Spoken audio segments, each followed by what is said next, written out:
السلام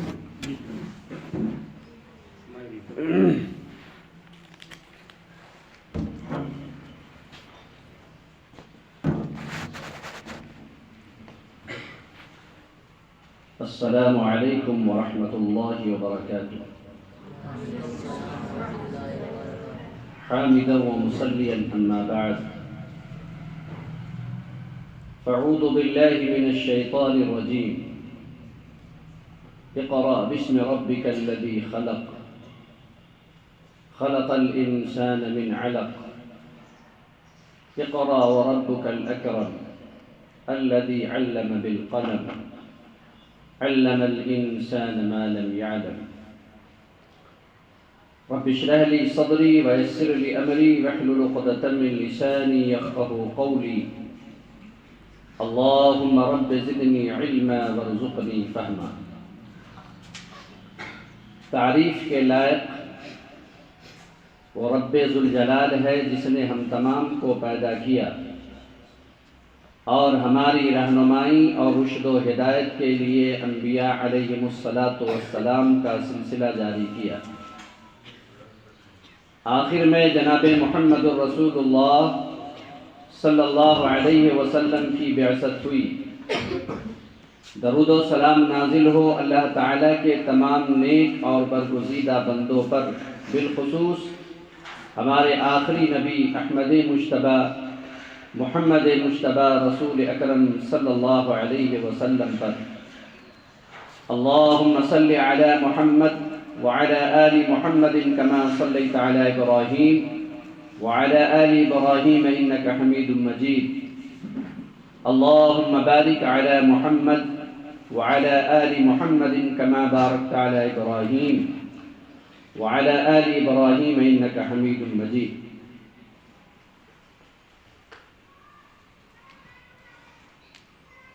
اس اسکول میں پڑھانے والے مدرسین اور پڑھنے والے جو طلباء و طالبات ہیں، آج کی اس نشست میں آپ لوگوں کے سامنے جو کچھ دیر باتیں ہوں گی وہ میرا موضوع ہے علم کی اہمیت اور فضیلت۔ مذہب اسلام میں سب سے زیادہ جس چیز کی اہمیت ہے وہ کیا ہے؟ علم۔ علم سے زیادہ کسی چیز کی اہمیت نہیں ہے۔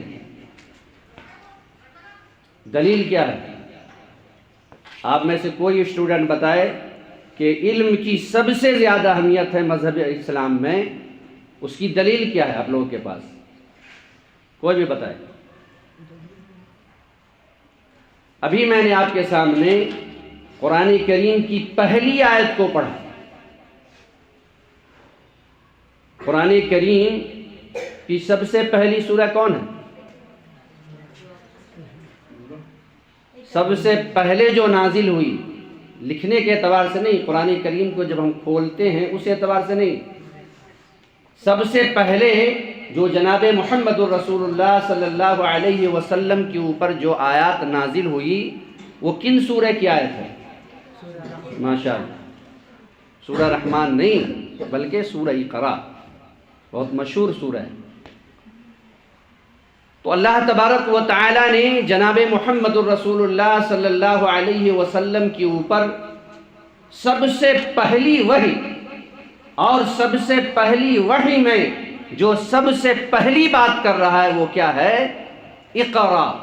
اقرا کے معنی کیا ہوتے ہیں؟ پڑھنے کے۔ اقرا کے معنی کیا ہوتے ہیں؟ پڑھنے کے۔ یہ دلیل کیا ہے کہ مذہب اسلام میں سب سے زیادہ علم کی اہمیت ہے۔ قرآن کے علاوہ اللہ تعالیٰ نے اور بھی کتابوں کو نازل کیا۔ قرآن کے علاوہ اور کون سی کتابیں بتائیے آپ لوگ؟ ٹھیک ہے، ماشاءاللہ۔ لیکن توریت میں پہلے نمبر پر علم کی مناسبت سے نہیں ہے۔ انجیل کس نبی کے اوپر نازل ہوا؟ ماشاءاللہ۔ انجیل میں بھی پہلے نمبر پر علم کی مناسبت سے نہیں ہے، اور صحف ابراہیم اور صحف موسیٰ کا بھی ذکر ہے قرآن کریم کے اندر، اس میں بھی علم کی مناسبت سے پہلے نمبر پر نہیں ہے۔ اور حضرت داؤد کے اوپر جو کتاب نازل ہوئی زبور، اس میں بھی علم کی مناسبت سے پہلے نمبر پر نہیں ہے۔ پہلے نمبر پر جتنی بھی آسمانی کتابیں اللہ تعالیٰ نے نازل کیا ہے، اس میں پہلے نمبر پر صرف قرآن میں، یعنی امت محمدیہ کو اللہ تبارک و تعالیٰ نے کیا کہا ہے؟ علم حاصل کر۔ لیکن آج ہم علم کے میدان میں تمام قوموں سے پیچھے ہیں، جبکہ ہمیں کیا چاہیے تھا کہ علم کے میدان میں سب سے آگے ہوتے۔ ہندوستان میں ایک کمیٹی ہے، سچر کمیٹی، اس نے موجودہ ہندوستان میں جو مسلمان ہیں ان مسلمانوں کی مناسبت سے تحقیق کیا، ریسرچ کیا، تو سب سے زیادہ جو پیچھے قوم ہے وہ کون سی قوم ہے؟ یہ مسلمان قوم ہے۔ اور پوری دنیا میں بھی اگر آپ دیکھیں گے تو یہ قوم سب سے زیادہ پیچھے قوم ہے تعلیم کے اعتبار سے، اور پوری دنیا میں سب سے نمبر 1 پر جو قوم ہے وہ کون سی قوم ہے؟ یہود قوم۔ ہم لوگ سورہ فاتحہ کو پڑھتے ہیں، اور سورہ فاتحہ کے آخر میں اللہ تعالیٰ نے کیا کہا؟ غیر المغضوب علیہم ولا الضالین۔ اے اللہ تو ان لوگوں میں سے ہمیں نہیں بنا جن کے اوپر غضب نازل ہوا۔ غضب جن کے اوپر نازل ہوا وہ کون سی قوم ہے؟ یہود کی قوم۔ اور جو لوگ گمراہ ہوئے وہ کون سی قوم ہے؟ حضرت عیسیٰ علیہ السلام کی قوم ہے، عیسائی قوم ہے۔ تو جس قوم کے اوپر غضب نازل ہوا آج دنیا میں سب سے آگے ہے۔ کیوں؟ اس لیے کہ اس نے تعلیم کے میدان میں شب و روز ایک کر دیا، پڑھنے لکھنے میں ایک کر دیا، اور آج دنیا میں سب سے زیادہ ہر بڑے عہدے کے اوپر، دنیا کے جو کی پوسٹ ہیں ان تمام پوسٹ کے اوپر، اسی ہندوستان کے اندر گرچہ یہاں کے لوگ چلانے والے ہیں، لیکن یہاں جس مائنڈ سے حکومت چلائی جا رہی ہے اس کی پوسٹ کے اوپر کون لوگ ہیں؟ یہود۔ دنیا کے تمام ممالک میں ہر کی پوسٹ کے اوپر کون ہے؟ یہ یہود ہے۔ تو یہ کس وجہ سے؟ علم کی وجہ سے۔ تو اللہ تبارک و تعالیٰ نے جناب محمد الرسول اللہ صلی اللہ علیہ وسلم کے اوپر پہلی وحی میں نازل کیا، اقرأ باسم ربک الذی خلق۔ اے نبی کریم صلی اللہ علیہ وسلم پڑھیے اس رب کے نام سے جس نے آپ کو پیدا کیا۔ اور اس کے بعد اللہ تبارک و تعالیٰ نے اور 4 آیت کو نازل کیا جس میں علم کی مناسبت سے اللہ تعالیٰ نے بیان فرمایا۔ لہٰذا یہ آپ لوگ کا جو وقت ہے ابھی، یہ شاہی زندگی کہتے ہیں، یعنی آپ کے جو طالب علمی کا زمانہ ہے، پڑھنے کا جو وقت ہے، جب تک آپ کے والدین پڑھا رہے ہیں یہ شاہی زندگی ہوتی ہے۔ جب آپ تعلیم حاصل کر لیں گے اور اس کے بعد جب ذمہ داریاں آئیں گی تب اس کے بعد سمجھیں گے کہ وہ شاہی زندگی کو ہم نے کھو دیا۔ اسی لیے عربی کا ایک شاعر کہتا ہے کہ علم ایسے ہی نہیں آ جاتا ہے۔ عربی کا ایک شاعر کہتا ہے یغوث البحر من طلب اللالی۔ کیا کہتا ہے؟ یغوث البحر من طلب اللالی۔ سمندر کے اندر جو غوطہ لگاتا ہے، جو غوطہ خور ہوتا ہے، وہ سمندر کے اندر غوطہ لگاتا ہے اور غوطہ لگانے کی وجہ سے وہ موتی کو حاصل کرتا ہے۔ لالی کے معنی کیا ہوتے ہیں؟ موتی کے۔ تو سمندر کے اندر جو غوطہ لگاتا ہے وہ موتی کو حاصل کرتا ہے۔ ومن طلب العلا سحر اللیالی۔ اور بلندی کو کون پاتا ہے؟ جو راتوں کے اندر شب بیداری کرتا ہے۔ ہم میں سے کوئی نہیں جانتا کہ کون کیا بنے گا۔ اسی طریقے سے چھوٹے سے مدرسے میں پڑھنے والا ایک طالب علم جسے APJ عبد الکلام کہتے ہیں، شروع میں انہوں نے مدرسے کے اندر تعلیم حاصل کی، اور ان کا یہ کہنا ہے کہ میں نے جو میزائل کو ایجاد کیا وہ سورہ فاتحہ کو پڑھ کر کے اس کو ریسرچ کر کے اسی کے اوپر ریسرچ کر کے میں نے جو ہے میزائل کو ایجاد کیا۔ تو آپ میں سے کوئی طالب علم یہ نہ سمجھے کہ ہم کمزور ہیں۔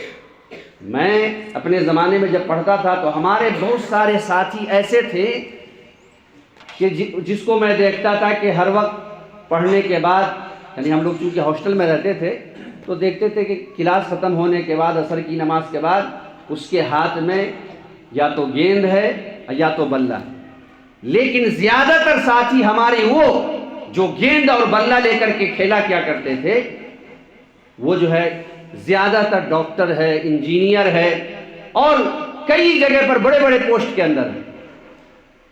تو ہم میں سے کوئی طالب علم یہ نہ سمجھے یا طالبات نہ سمجھے، آج ہندوستان میں رپورٹ دیکھیے ہر میدان میں جو ہے طالبات جو آگے جا رہی ہیں، اور مذہب اسلام کہیں پر بچیوں کو تعلیم حاصل کرنے سے روکتا نہیں مذہب اسلام، یعنی بچیوں کو تعلیم حاصل کرنے سے مذہب اسلام نہیں روکتا ہے، اور دنیا کی تمام میدان میں وہ کمال حاصل کر سکتی ہے، لیکن مذہب اسلام صرف ان چیزوں سے منع کرتا ہے کہ جہاں پر مخلوط تعلیم ہو، یعنی جب بچے بالغ ہو جائیں اور جب بچیاں بالغہ ہو جاتی ہیں وہاں پر دونوں کو ایک ساتھ پڑھنے سے منع کیا گیا ہے۔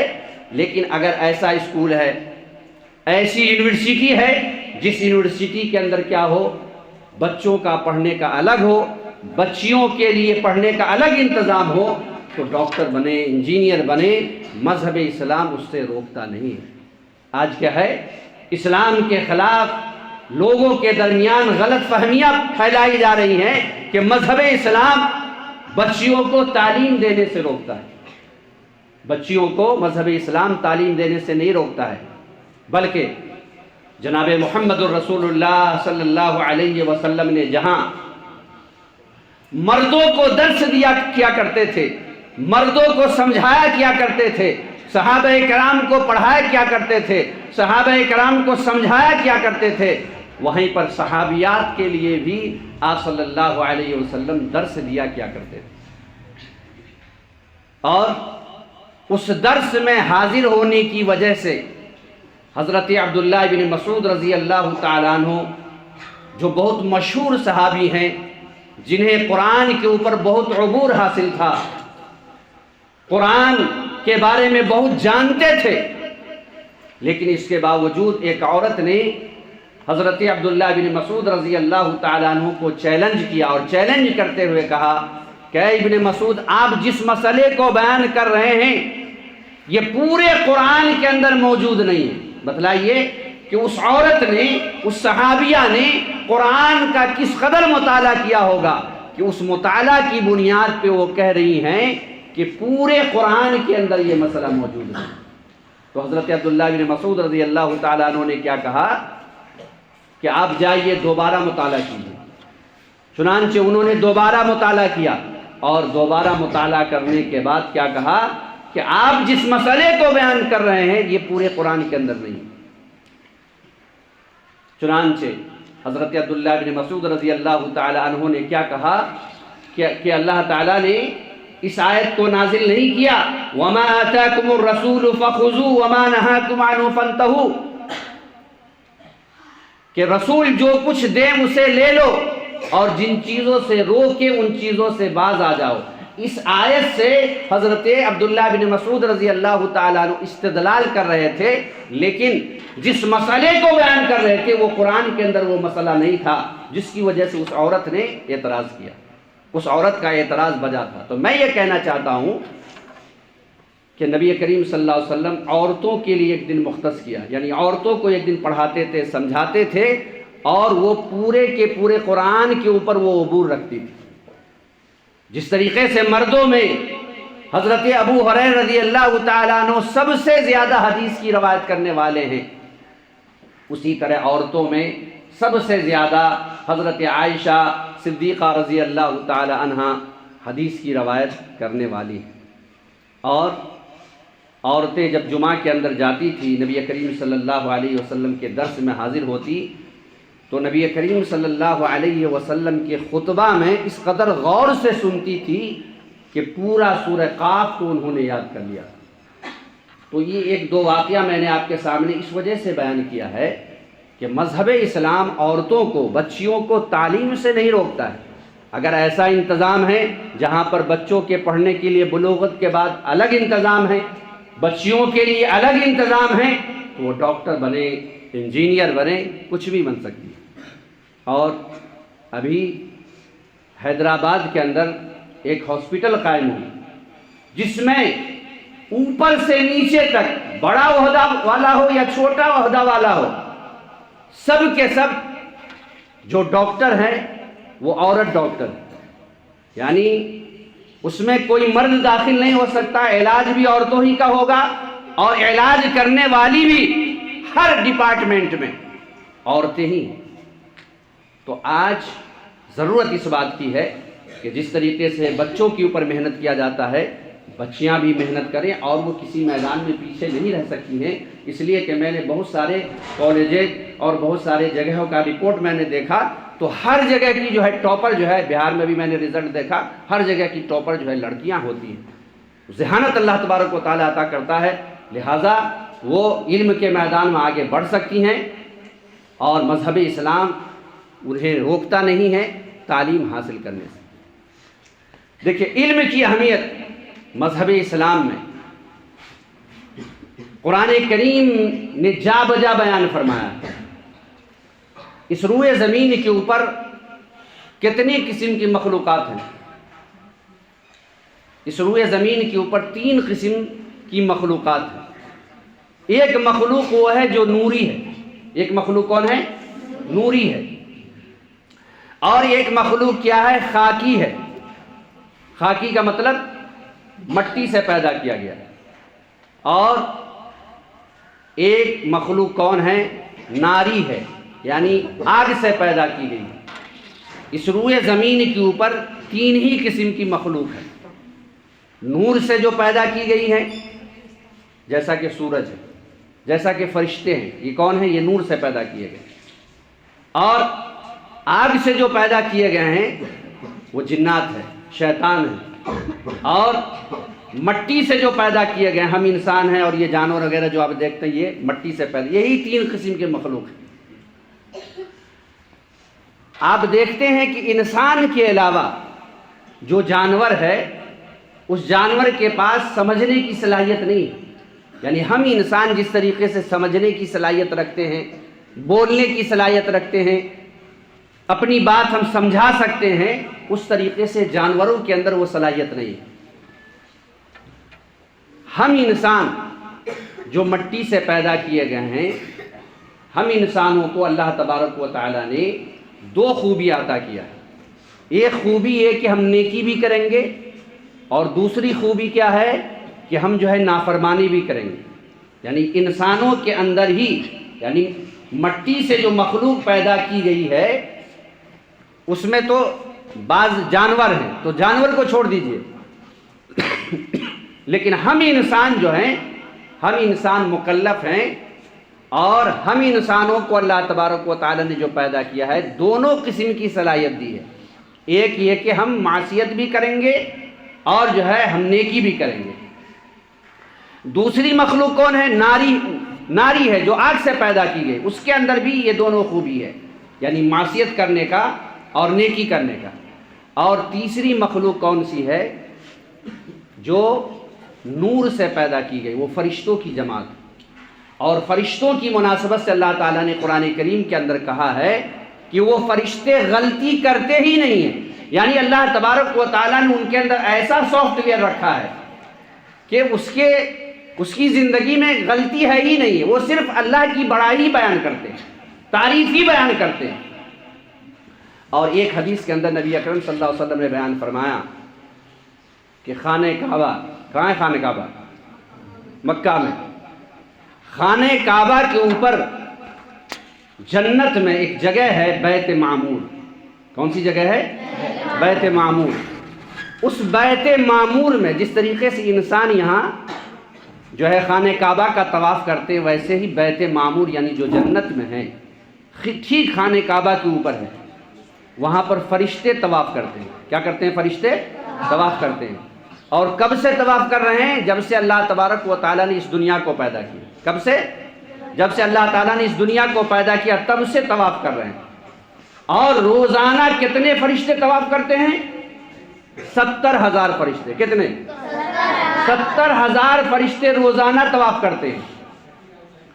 اور جس نے ایک دن طواف کر لیا قیامت تک اس کی باری نہیں آئے گی۔ سمجھ میں آ رہی بات؟ فرشتوں کی تعداد دیکھیے کہ اللہ تعالیٰ نے جب سے دنیا کو پیدا کیا، انسان کو نہیں، انسان کی پیدائش سے بہت پہلے دنیا پیدا کی گئی ہے، تو جب سے اللہ تعالیٰ نے دنیا کو پیدا کیا ہے تب سے فرشتے 70,000 فرشتے روزانہ بیت معمور کا چکر لگاتے ہیں، اور ایک مرتبہ جن کی باری آتی ہے قیامت تک ان کی باری نہیں آئے گی۔ پتہ کیا چلا اس حدیث کی روشنی میں؟ کہ فرشتوں کی تعداد ہم انسانوں سے بھی کہیں زیادہ ہے، اور عمل کرنے کے اعتبار سے خانہ کعبہ ہے، مان لیجئے خانہ کعبہ میں کچھ دن ایسا بھی تھا نبی کریم صلی اللہ علیہ وسلم سے پہلے کہ وہاں بت رکھ دیا گیا تھا، وہاں پر لوگ جو عبادت نہیں کرتے تھے، لیکن بیت معمور جب سے دنیا پیدا ہوئی ہے، جب سے دنیا کو اللہ تعالیٰ نے بنایا ہے تب سے فرشتے روزانہ 70,000 فرشتے طواف کرتے ہیں، اور قیامت تک باری نہیں آئی تو فرشتوں کی تعداد کتنی ہوئی؟ اور قرآن کریم میں اللہ تعالیٰ نے بیان فرمایا لا یعصون اللہ ما امرہم ویفعلون ما یؤمرون، وہ اللہ کی نافرمانی کرتے ہی نہیں۔ کیوں نہیں کرتے ہیں؟ اس لیے کہ اللہ تعالیٰ نے نافرمانی کرنے کی جو چیزیں ہوتی ہیں اللہ تعالیٰ نے ختم کر دیا، لیکن انسان کے اندر یہ دونوں چیزیں ہیں، یہ نیکی کے کام بھی کرتے ہیں اور گناہ کے کام بھی کرتے ہیں۔ تو ہونا کیا چاہیے تھا؟ اللہ تبارک و تعالیٰ کو جب پہلی پوزیشن دینے کی بات آئی تو ہونا کیا چاہیے تھا کہ فرشتوں کو پہلی پوزیشن دیتا۔ کیوں؟ اس لیے کہ وہ نافرمانی کرتے ہی نہیں ہیں۔ اور جیسا کہ آپ کے سامنے باتیں آئی کہ 70,000 فرشتے روزانہ خانہ کعبہ کا طواف کرتے ہیں، اور پھر ان کی باری قیامت تک نہیں آئے گی، تو پہلی پوزیشن کن کو ملنا چاہیے تھا عمل کے اعتبار سے؟ فرشتوں کو۔ لیکن اللہ تبارک و تعالیٰ نے کن کو پہلی پوزیشن دی؟ انسانوں کو۔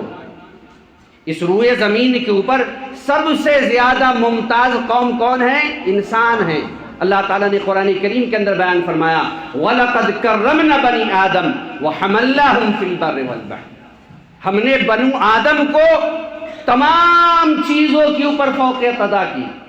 آپ دیکھ رہے ہیں آسمان کتنا بڑا ہے، لیکن اس سے بھی مقام کے اعتبار سے انسان زیادہ ہے۔ سورج کتنا بڑا ہے، کتنی روشنی دے رہا ہے، لیکن مقام کے اعتبار سے انسان زیادہ ہے۔ زمین کتنی بڑی ہے، لیکن اس سے زیادہ مقام کن کا ہے؟ انسان کا۔ پہاڑ کتنا بڑا ہے، اس سے زیادہ مقام کن کا ہے؟ انسانوں کا۔ اور نبی اکرم صلی اللہ علیہ وسلم نے ایک حدیث کے اندر بیان فرمایا کہ اگر انسان غلطی نہ کرے تو اللہ تعالیٰ کیا کرے؟ اس انسان کو ختم کر دے اور ایسے انسان کو لائے جو غلطی بھی کرے اور نیکی بھی کرے۔ تو اللہ تبارک و تعالیٰ نے انسان کے اندر جو سافٹ ویئر رکھا ہے وہ دونوں نیکی اور بدی کا دونوں کا ہے، لیکن جو گناہ بھی کرتا ہے، جو نیکی بھی کرتا ہے، اللہ تبارک و تعالیٰ کے نزدیک وہ ممتاز ہے۔ اللہ تعالیٰ نے اسے کیا کیا ہے؟ مکرم کیا ہے، معزز کیا ہے۔ اور تمام فرشتوں نے ہمارے باپ آدم کے سامنے سجدہ کیا۔ کیوں سجدہ کیا؟ اس علم کی بنیاد پر، اس علم کی بنیاد پر ہمارے باپ آدم کے سامنے فرشتوں نے سجدہ کیا، جیسا کہ اللہ تعالیٰ نے سورہ بقرہ میں بیان فرمایا ہے وَإِذْ قَالَ رَبُّكَ لِلْمَلَائِكَةِ، جب اللہ تبارک و تعالیٰ نے فرشتوں سے کہا انی جاعل فی الارض خلیفہ، میں زمین کے اندر ایک نائب بنانے والا ہوں، تو قالوا اتجعل فیہا من یفسد فیہا، تو فرشتوں نے کہا کہ اے اللہ تو اس روئے زمین کے اوپر ایسی مخلوق کو پیدا کرے گا جو خون بہائے گا، جو فساد برپا کرے گا، وَنَحْنُ نُسَبِّحُ بِحَمْدِكَ، جبکہ ہم تیری تسبیح بیان کرتے ہیں اور تیری ہی بڑائی بیان کرتے ہیں۔ تب اے اللہ دوسری مخلوق کو پیدا کرنے کی کیا ضرورت ہے؟ فرشتوں نے ہم انسانوں سے پہلے جنات جس طریقے سے ہم روئے زمین کے اوپر رہتے ہیں اسی طریقے سے جنات رہتے تھے، لیکن اللہ تبارک و تعالیٰ نے اس کی بدمعاشی کی وجہ سے انہیں جو ہے زمین سے بے دخل کر دیا اور اس روئے زمین کے اوپر ہم انسانوں کو آباد کیا۔ تو فرشتوں نے قیاس کیا جناتوں کے اوپر، شیطانوں کے اوپر، کہ جس طریقے سے یہ فساد برپا کرتے ہیں، جس طریقے سے یہ لڑائی کرتے ہیں، آنے والی قوم بھی ویسی ہی کرے گی۔ جبکہ فرشتوں نے جس بات کو کہا تھا آج 100% صحیح ہے، لیکن اس کے باوجود اللہ تبارک و تعالیٰ نے کیا کہا کہ میں جن چیزوں کو جانتا ہوں ان چیزوں کو تم نہیں جانتے ہو۔ چنانچہ اللہ تبارک و تعالیٰ نے کیا کیا؟ فرشتوں سے چند سوالات کیے، فرشتے خاموش رہ گئے، نہیں جواب دے پائے۔ پھر اللہ تبارک و تعالیٰ نے حضرت آدم علیہ السلام سے وہی سوال کیا، وعلم آدم الاسماء كلها ثم عرضهم على الملائكة فقال انبئوني باسماء هؤلاء ان كنتم صادقين۔ جب اللہ تبارک و تعالیٰ نے حضرت آدم علیہ السلام کو چند نام سکھلا دیے اور حضرت آدم سے پوچھنے لگے تو حضرت آدم ان ناموں کو پھٹاپٹ بیان کرنے لگے، تب فرشتے جو ہے اللہ کے سامنے سربہ سجود ہو گئے اور اللہ تبارک و تعالیٰ نے کیا کہا؟ اس آدم کے لیے سجدہ کرو۔ وَإِذْ قُلْنَا لِلْمَلَائِكَةِ اسْجُدُوا لِآدَمَ، ہم نے کیا کہا فرشتوں سے کہ آدم کے لیے سجدہ کرو، فَسَجَدُوا إِلَّا إِبْلِيسَ، تو تمام کے تمام فرشتے سجدہ کرنے لگے الا ابلیس، سوائے ابلیس۔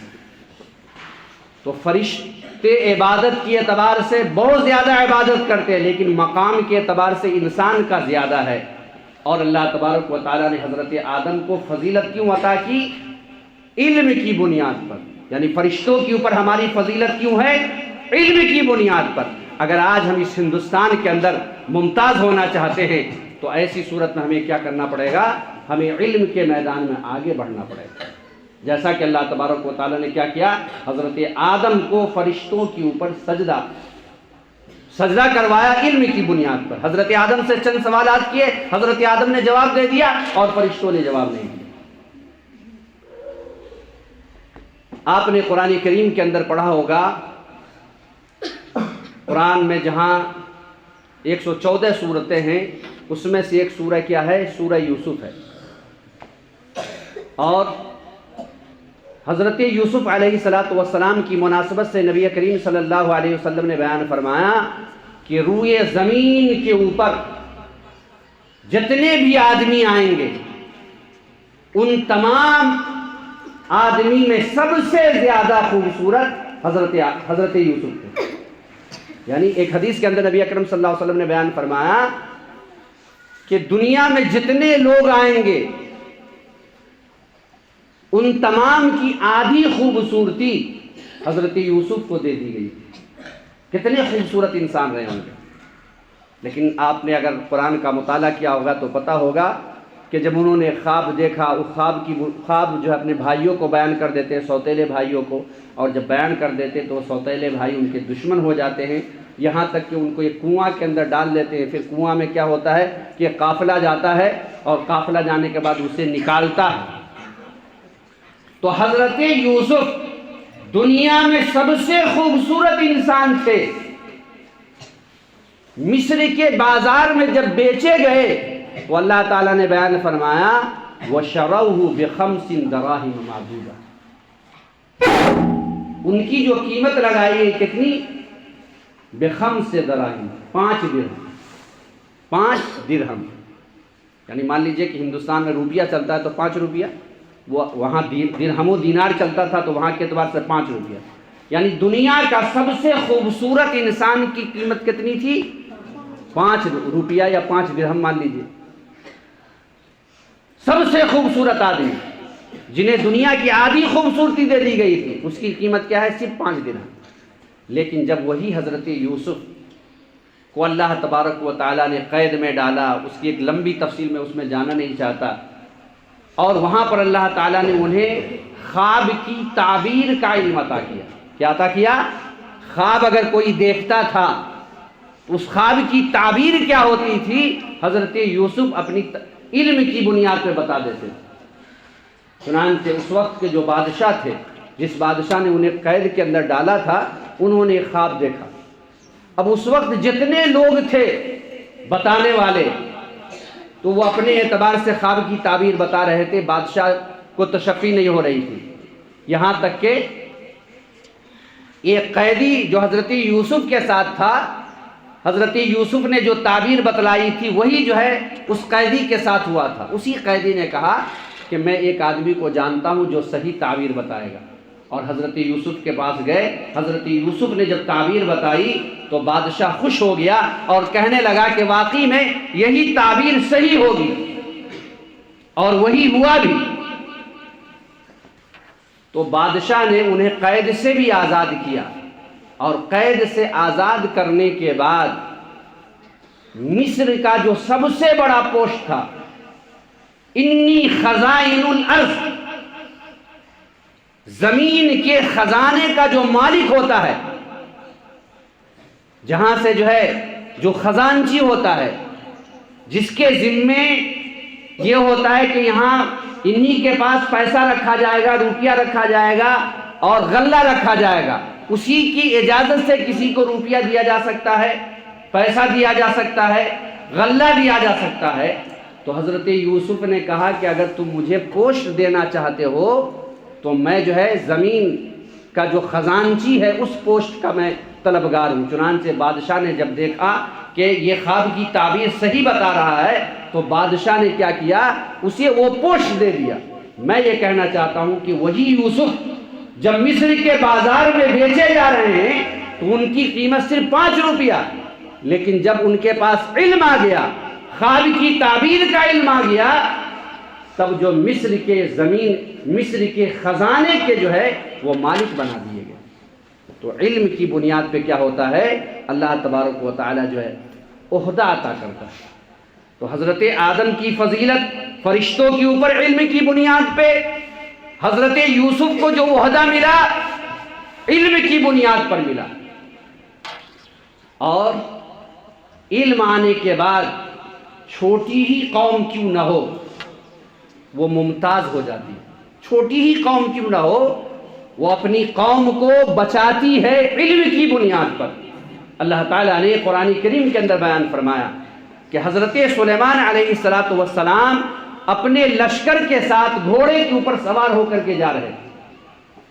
حضرت سلیمان علیہ السلام دنیا کے واحد نبی ہیں جنہیں اللہ تبارک و تعالیٰ نے بادشاہت بھی عطا کیا تھا، اور ان کی حکومت ہوا کے اوپر بھی تھی۔ یعنی اگر ہوا کو حکم دیتے کہ یہاں آؤ اور فلاں جگہ جانا ہے، فلاں شہر میں جانا ہے، جیسا کہ مان لیجئے کہ یہ گنگا پور سٹی ہے، ہوا کو حکم دیتے کہ تم کو کوٹا میں جانا ہے تو وہ کوٹا میں چلی جاتی، امریکہ میں جانا ہے تو امریکہ میں چلی جاتی۔ ہوا کے اوپر ان کی حکومت تھی، جنات کے اوپر ان کی حکومت تھی، جنات کو جہاں چاہتے وہاں بھیج دیتے تھے، یہاں تک کہ چڑیا جو ہوتی ہے اس کی بولی کو بھی سمجھتے تھے۔ تو حضرت سلیمان علیہ السلام ایک مرتبہ گزر رہے تھے ایک وادی سے، قرآن کریم نے بیان فرمایا، تو ایک وادی سے جب گزر رہے تھے تو ایک چیونٹی نے کیا کہا، قالت نملۃ، چیونٹی کی جو سردارین تھی اس سردارین نے کیا کہا، یا ایھا النمل ادخلوا مساکنکم، اے چیونٹیوں کی جماعت اپنے اپنے سوراخ کے اندر داخل ہو جاؤ، اگر نہیں داخل ہوگے تو کیا ہوگا، لا یحتمنکم سلیمان وجنودہ وہم لا یشعرون، اگر تم نہیں داخل ہوگے تو کیا ہوگا، حضرت سلیمان اور اس کا لشکر تمہیں کچل ڈالیں گے۔ تو حضرت سلیمان علیہ السلام تو چونٹی کی آواز کو بھی جانتے تھے، انہوں نے سمجھ لیا، جان لیا۔ چنانچہ حضرت سلیمان علیہ السلام وہیں سے واپس ہو گئے، اس لیے کہ حضرت سلیمان علیہ السلام جو جا رہے تھے اس وقت بارش رکی ہوئی تھی، اور ایک وادی میں جا رہے تھے اللہ تعالیٰ سے دعا کرنے کے لیے کہ اے اللہ تو بارش کو نازل فرما۔ تو جب اس وادی سے گزرے تو وہ چونٹی کیا کر رہی تھی، اللہ تعالیٰ سے دعا کر رہی تھی کہ اے اللہ تو بارش نازل فرما۔ تو حضرت سلیمان نے کیا کہا کہ اب جو ہے جانے کی ضرورت نہیں ہے، واپس چلو، اس لیے کہ اللہ تعالیٰ کی دیگر مخلوقات جو ہے دعا کر رہی ہیں۔ تو ایک چونٹی نے کیا کیا، پوری قوم کو بچا لیا۔ چونٹی جس کو آپ مسل سکتے ہیں، جس کو آپ جو ہے جیسے چاہیں گے مار دیں گے، لیکن اس چونٹی نے کیا کیا، علم کی بنیاد پر پوری قوم کو بچا لیا۔ تو اگر جس قوم کے پاس علم ہو تو علم آنے کے بعد اس قوم کے افراد کیا کریں گے، اپنی پوری قوم کو بچا سکتے ہیں، جیسا کہ اس چیونٹی نے اپنی پوری قوم کو بچا لیا۔ اسی طریقے سے اللہ تعالیٰ نے قرآن کریم کے اندر حضرت موسیٰ اور حضرت خضر کا بیان کیا ہے۔ حضرت موسیٰ اپنے وقت کے پیغمبر تھے، لیکن حضرت خضر علیہ السلام اپنے وقت کے پیغمبر نہیں تھے، بلکہ ایک عام آدمی تھے، لیکن اللہ تعالیٰ نے انہیں کچھ خاص علم عطا کیا تھا، وہ علم جو حضرت موسیٰ کے پاس نہیں تھا۔ تو ایک مرتبہ اپنے قوم کے سامنے تقریر کر رہے تھے، قوم والوں نے پوچھا کہ اے موسیٰ، اس وقت سب سے بڑا عالم کون ہے، سب سے زیادہ جانکار کون ہے؟ تو حضرت موسیٰ نبی تھے، انہوں نے کہا کہ سب سے زیادہ جاننے والا میں ہوں۔ اللہ تعالیٰ قرآن کریم کے اندر کہتا ہے وَفَوْقَ كُلِّ ذِي عِلْمٍ عَلِيمٍ، اس روئے زمین کے اوپر ایک علم والا ہے تو اس سے بھی بڑا علم والا ہے۔ کوئی یہ نہ سمجھے کہ میں سب سے زیادہ جاننے والا ہوں۔ جو اگر یہ تکبر کرتا ہے کہ سب سے زیادہ میں جاننے والا ہوں، وہ سمجھیے کہ وہ شیطان ہے، وہ ابلیس ہے۔ ابلیس کو اپنے علم کی بنیاد پر جو ہے غرور تھا، گھمنڈ تھا، اپنے سجدے کے اوپر غرور اور گھمنڈ تھا، اپنی عبادت کے اوپر غرور اور گھمنڈ تھا۔ اللہ تعالیٰ نے کیا کہا کہ ہر علم والے کے اوپر علم والا ہے۔ آپ میں سے کوئی اسٹوڈنٹ جو ہے حساب میں اگر ماہر ہے تو یہ نہ سمجھے کہ میں سب سے زیادہ ماہر ہوں، مجھ سے بھی زیادہ کوئی اسٹوڈنٹ ہو سکتا ہے۔ اسی طریقے سے ہر فن میں اس سے زیادہ ماہر ہو سکتا ہے، وہ آخر نہیں ہے۔ تو حضرت موسیٰ نے کیا کہا کہ میں سب سے زیادہ جاننے والا ہوں۔ اللہ تبارک و تعالیٰ نے کہا کہ اے موسیٰ، آپ نبی تو ہیں لیکن آپ سب سے زیادہ جاننے والے نہیں ہیں۔ اس روئے زمین کے اوپر میرا ایک بندہ ہے خضر، وہ آپ سے زیادہ جانتا ہے۔ تو حضرت موسیٰ نبی ہونے کے بعد ان کی خواہش ہوئی کہ میں جا کر کے ملوں خضر سے کہ بھائی اس کے پاس کتنا علم ہے، اللہ تعالیٰ نے انہیں خصوصی علم عطا کیا ہے۔ چنانچہ اللہ تبارک و تعالیٰ نے کیا کہا کہ اپنے ساتھ تم ایک مچھلی لے لینا اور مچھلی کو بھون لینا، اور مچھلی بھنی ہوئی مچھلی جہاں پر غائب ہو جائے وہیں پر خضر سے ملاقات ہوگی۔ حضرت موسیٰ کے ساتھ ان کے ایک شاگرد تھے یوشع بن نون،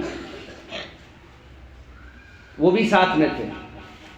تو حضرت موسیٰ جو مچھلی لیے ہوئے تھے انہوں نے یوشع بن نون کو دیا کہ تم ساتھ میں رکھے رہو، اور حضرت موسیٰ ایک جگہ آرام کرنے لگے، اور حضرت یوشع بن نون بھی۔ حضرت موسیٰ کی آنکھ لگ گئی لیکن یوشع بن نون جگے ہوئے تھے۔ انہوں نے دیکھا کہ اچانک جو ہے تھیلے کے اندر حرکت ہوئی، یعنی جس میں مچھلی تھی، جبکہ مچھلی بھنی ہوئی تھی۔ بھنی ہوئی مچھلی کہیں زندہ ہو سکتی ہے؟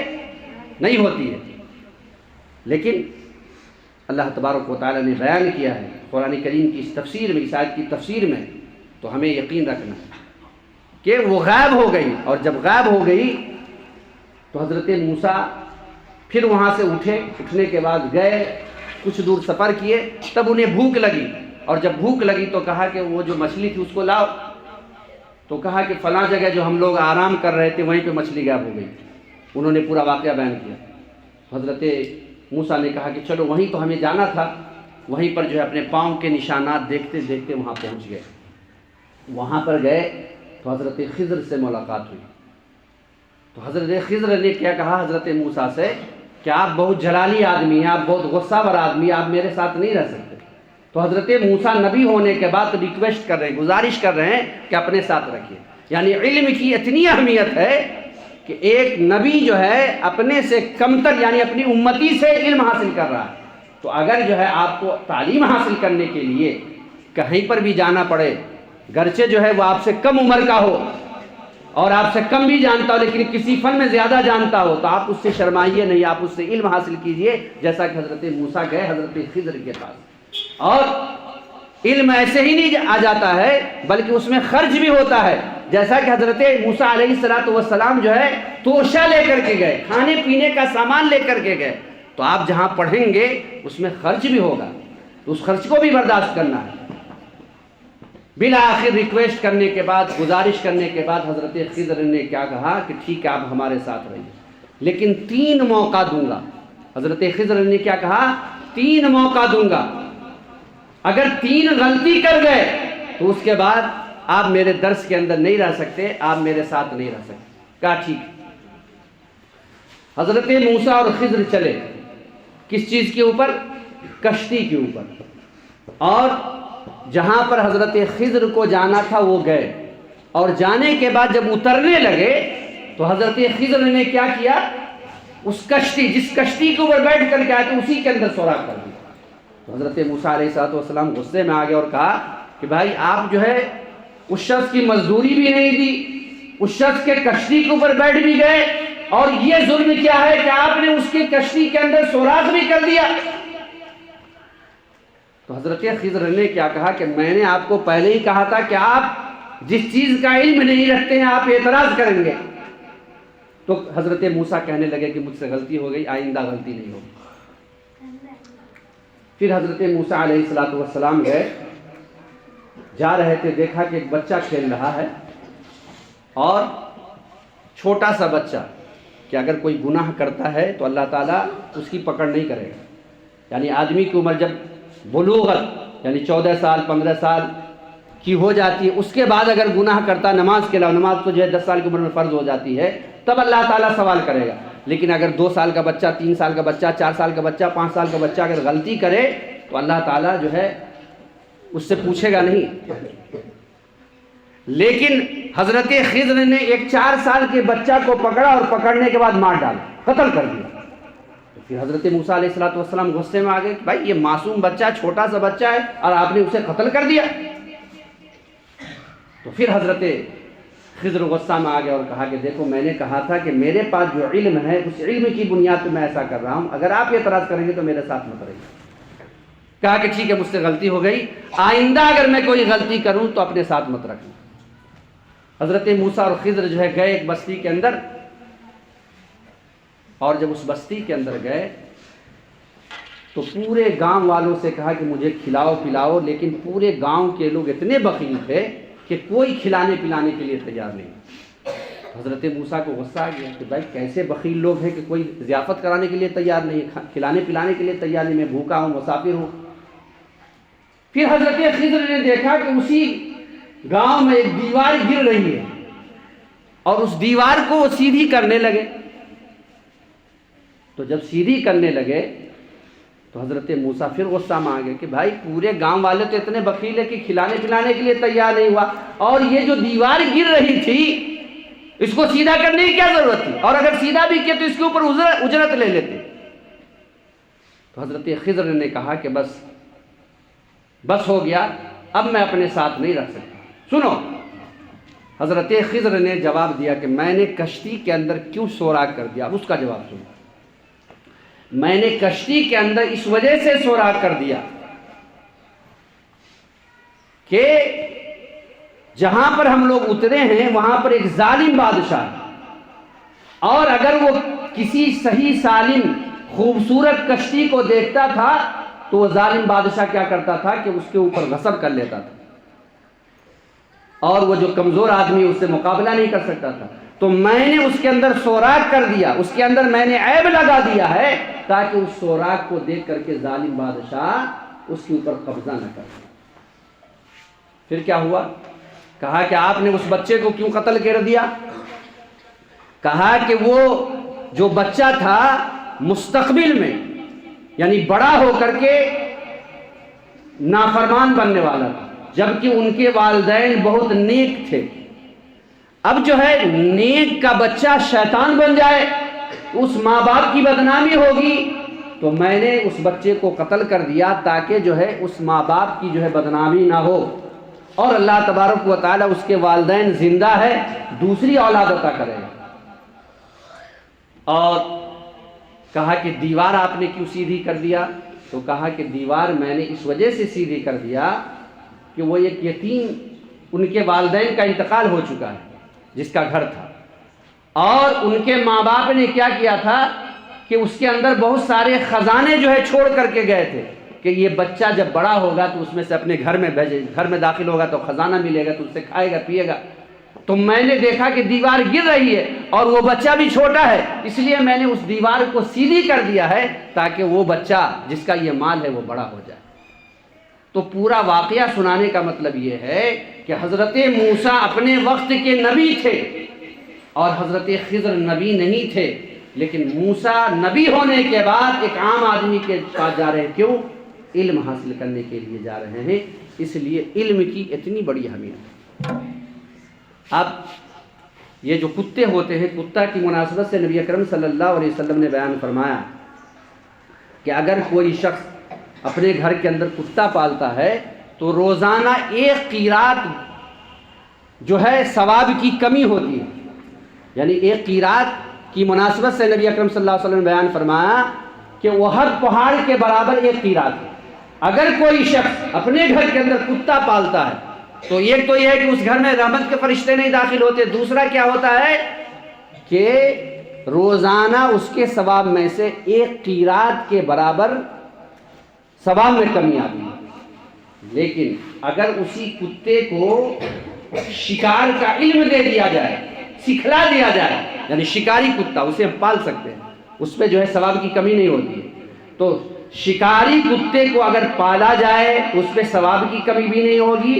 اور دوسری بات یہ ہے کہ شکاری کتا جب کسی جانور کو اگر جو ہے شکار کرے اور اگر مر بھی جائے اور ذبح بھی نہ کر پائے پھر بھی وہ جائز ہے۔ تو ایک کتا اس کی زندگی میں اگر علم آ جاتا ہے، اسے سکھا دیا جائے تو مذہب اسلام میں اس کی بھی اہمیت ہے۔ تو آپ کے سامنے سورہ اقرا سے لے کر کے حضرت آدم علیہ السلام کا واقعہ، حضرت یوسف علیہ السلام کا واقعہ، اور حضرت سلیمان کا واقعہ، اور حضرت خضر کا واقعہ، ان تمام واقعہ کو میں اس وجہ سے سنایا ہوں کہ مذہب اسلام میں علم کی بہت زیادہ اہمیت ہے۔ لہٰذا آپ جہاں علم حاصل کر رہے ہیں وہاں پر آپ کیا کریں، شب و روز زیادہ سے زیادہ محنت کریں، ایسے ہی علم نہیں آ جائے گا۔ جیسا کہ آپ کے سامنے عربی کے شاعر کا شعر سنایا گیا کہ من طلب العلا سحر اللیالی، جو راتوں کے اندر شب بیداری کرتا ہے، راتوں کو جاگتا ہے، اپنے قیمتی وقت جو ابھی آپ کا وقت ہے، شاہی جو زندگی ہے، اس کو اگر آپ پڑھنے میں لگائیں گے تو آپ کیا ہوں گے، مستقبل میں اچھے ہوں گے، اچھے ٹیچر بنیں گے۔ اور اگر جو ہے آپ ایسے ہی وقت کو برباد کر دیں گے تو کیا ہوگا، آپ جو ہے کفے افسوس ملیں گے۔ لہٰذا ان وقت کو آپ قیمتی سمجھتے ہوئے، جیسا کہ آپ کے سامنے یہ باتیں پیش کی گئی کہ مذہب اسلام، جس مذہب کے آپ ماننے والے ہیں، اس مذہب میں علم کی کتنی اہمیت ہے، اور ہم علم کے میدان میں بہت پیچھے ہیں۔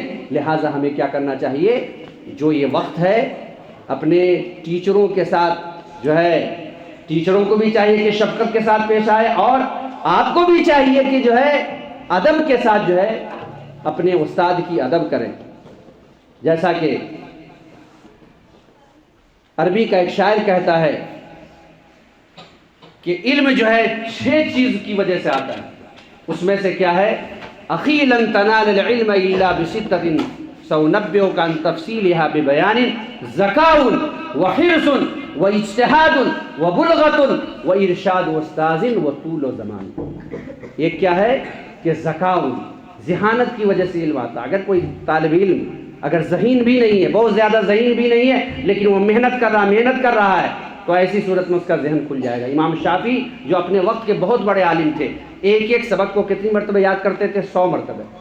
آج ہم 2 مرتبہ پڑھتے ہیں، 4 مرتبہ پڑھتے ہیں، سوچتے ہیں کہ ہو گیا، بلکہ اپنے وقت کے جو امام تھے 1-2 مرتبہ میں یاد ہو جاتا تھا، لیکن اس کے باوجود 100 مرتبہ پڑھتے تھے۔ اب سمجھیے کہ کسی چیپٹر کو اگر ایک اسٹوڈنٹ کیا کرے 100 مرتبہ پڑھے گا تو وہ کس طرح ازبر ہو جائے گا۔ لیکن ہمارا کیا ہے کہ کلاس میں آنے کے بعد بھی ہونگتے رہتے ہیں، اور گھر جانے کے بعد بس بستہ وغیرہ ایسے ہی چھوڑ دیتے ہیں، پھر دوسرے دن ویسے ہی حاضر ہو جاتے ہیں۔ ایسے ٹائم برباد کرنے سے کوئی فائدہ نہیں ہوگا، بلکہ یہاں پر جب رہیے چستی کے ساتھ رہیے، اور جو ہوم ورک دیا جائے اس کو پورے طور پر تیاری کر کے لائیے۔ پہلے دن کا جو سبق ہے اس کو جب آپ سیکھ لیں گے، یاد کر لیں گے، پھر دوسرے دن کے سبق کا تعلق پہلے چیپٹر سے ہوتا ہے، تو اس لیے جب پہلا سبق یاد ہوگا تب دوسرا بھی صحیح سے سمجھ میں آئے گا، جب دوسرا صحیح سے سمجھ میں آئے گا تب تیسرا سمجھ میں آئے گا۔ یہ ترتیب ہے، اسی اعتبار سے جو ہے استاد پڑھاتے ہیں۔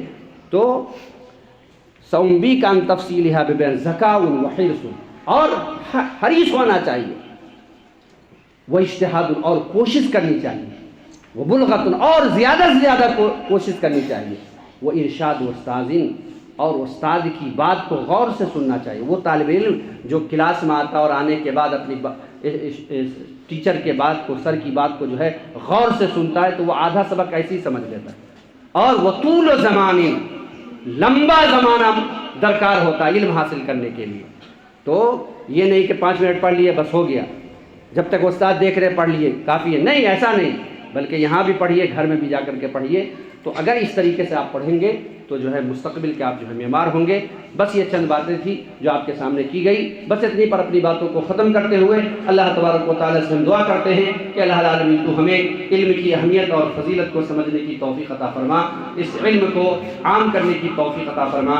تقبل یا رب العالمین، سبحانک اللہم بحمدک، اشہد ان لا الہ الا انت، استغفرک واتوب الیک۔ سبحان ربک رب العزۃ عما یصفون وسلام علی المرسلین والحمد للہ رب العالمین۔